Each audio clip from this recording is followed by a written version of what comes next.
শীতের সিজন তো প্রায় শেষ হয়ে যাচ্ছে। এখনই কিন্তু সুযোগ সস্তায় টমেটো কিনে পুরো বছরের জন্য টমেটো সস বানিয়ে সংরক্ষণ করা। তাই আজকে আমি ৫ কেজি টমেটো দিয়ে টমেটো সস বানাচ্ছি। শুরুতেই আমি টমেটোগুলোকে কেটে নিচ্ছি। কাটার প্রক্রিয়াটা দেখিয়ে দেই। একটা টমেটোকে আমি ২ ফালি করে কেটে নিয়েছি মাঝখান থেকে। এরপরে গোড়ার দিকের অংশটাকে কেটে ফেলে দিয়ে প্রত্যেকটা টমেটোকে ৮ পিস করে কেটে নিব। এভাবে করে কাটা হয়ে গেলে আমি একটা বিটরুট নিয়ে নিয়েছি ন্যাচারাল ফুড কালার হিসেবে। চাইলে কেউ আর্টিফিশিয়াল ফুড কালার ইউজ করতে পারেন, তবে আজকে আমরা একেবারেই টকটকে লাল টমেটো ইউজ করেছি, তাই অ্যাডিশনাল কোনো কিছুরই প্রয়োজন নেই। একটু বেশি লাল করার জন্য একটা বিটরুট দিলেই এনাফ। এরপরে আমরা নিয়ে নিয়েছি প্রায় ৫০ থেকে ৬০ গ্রামের মতো আদা কুচি। এটাকে আমরা খুব বেশি মিহি করব না, জাস্ট কিছুটা কেটে পুরো টমেটোর মিশ্রণের মধ্যে এটা দিয়ে নিচ্ছি। অনেকে কিন্তু টমেটো সসের মধ্যে পেঁয়াজ ইউজ করে, তবে পেঁয়াজটা আমি বলব ইউজ না করাটাই ভালো, কারণ পেঁয়াজ থেকে ফাঙ্গাস হওয়ার একটা চান্সেস থেকে যায়। এমনিতেই যা মশলাপাতি দিব তাতেই ভালো ফ্লেভার চলে আসবে।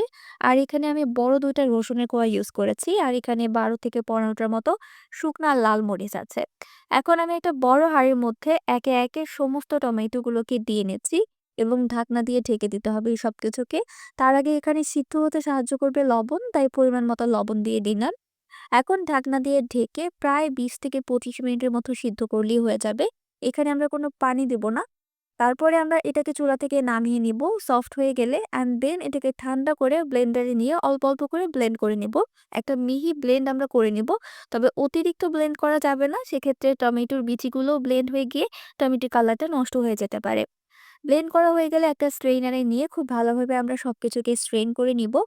আর এটা স্ট্রেইন করতে কিন্তু একদমই ঝামেলা হবে না যদি ভালো করে আপনি ব্লেন্ড করেন। এখন আমরা সবকিছুকে আবারও আরেকটা পাত্রের মধ্যে নিয়ে নিব এবং পরিমাণ মতো দিয়ে নিচ্ছি চিনি। চিনির পরিমাণটা একটু বেশিই দিতে হবে। আর তারপরে দিয়ে নিচ্ছি এখানে বিট লবণ আর ১ কাপ থেকে ১.৫ কাপের মতো ভিনেগার। ভিনেগার দিলে এটা অনায়াসে আপনি ১ বছর স্টোর করতে পারবেন ফ্রিজে।